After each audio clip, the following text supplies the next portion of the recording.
悠闲的暑假，吹着空调和朋友玩上半天桌游，是让人难以拒绝的快乐。这些用纸或塑料制成的简易道具，却总能带来丰富有趣的游戏体验。为它们赋予魔力的，是背后桌游设计师的想象力与智慧。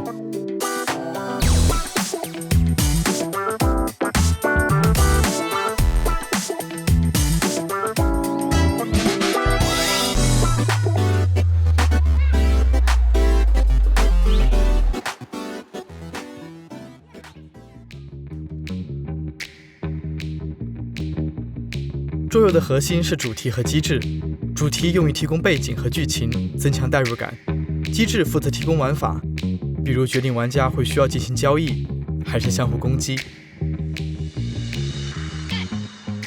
设计过程中，先有主题还是先有机制，因不同设计师而异。但好的桌游，两者缺一不可。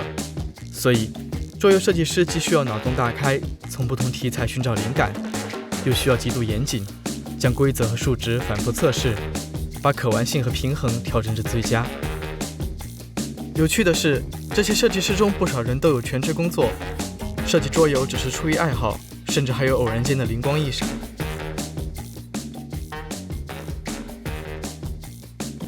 以我们在片头玩的狼人杀为例，它最早的创造者是一名苏联大学生，名叫迪米特里·大卫杜夫。为了尽快完成论文，他将部分研究设计成多人讨论的形式。偶然间发现大家对谁和谁参加了秘密讨论这类问题兴趣浓厚，便以此创造了狼人杀的前身杀人游戏。他的论文写得如何不得而知，但杀人游戏迅速风靡苏联，最终跨越了冷战时期封闭的国境线，火遍全世界。时间到了1997年，互动小说家安德鲁·普洛特金对杀人游戏进行了改良，为其加入了狼人这一魔幻设定。次年，这个游戏传入中国，那时它还叫天黑请闭眼。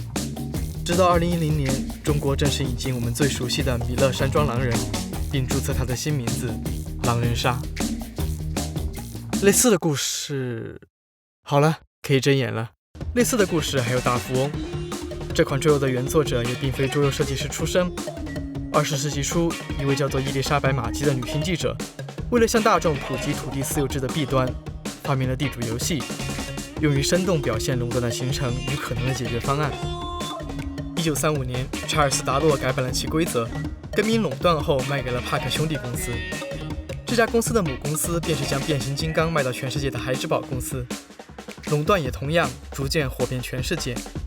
帕克兄弟公司对其进行了汉化，在中国香港命名为财源广进，后更为大富翁。由于商标被抢注，在中国台湾亦为地产大亨。传入中国大陆后，便成为了我们一代人的童年回忆。我们同样熟悉的还有电脑游戏版大富翁，由中国台湾游戏公司大宇资讯制作，它的制作人是当时的公司新人姚壮宪，也就是今天的《仙剑奇侠传》之父。现代桌游随着2次工业革命开始兴起，到今天已经蓬勃发展了近200年。在这期间出现了众多风格迥异、个性鲜明的设计师们，比如马特·里克克，曾在雅虎、苹果等公司任职用户体验设计师，在2014年成为全职桌游设计师。当时市场中对抗性桌游占据主流，他却觉得他们会影响他和老婆的关系，于是开始设计合作类桌游。玩家不需要互相伤害，而是合作解决难题。代表作《瘟疫危机：沉船》登顶过 BGG 榜首，这是桌游设计的至高荣誉。理查德·加菲尔德1993年获得组合数学博士学位，同年成为数学系讲师。还是在这一年，他出版了自己的第一部桌游作品《万智牌》，继此成为集换式对战卡牌游戏之父。到今天，万智牌已经出版了2万多张卡牌，玩家可以在简单规则下开发出丰富的策略。有研究表明，即使你的电脑拥有无限的算力和无尽的时间，也无法算出必胜的玩法。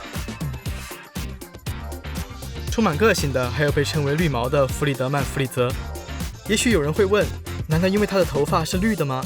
答案是是的，常年保持这个造型成了他的标志。也许还有人会问，他的桌游不会也都是绿的吧？答案是是的。除此以外，由于他的名字缩写是 FF，他的作品名称也永远和 F 杠上。这些充满个人特色的命名和配色，和他戏谑幽默的设计风格相辅相成。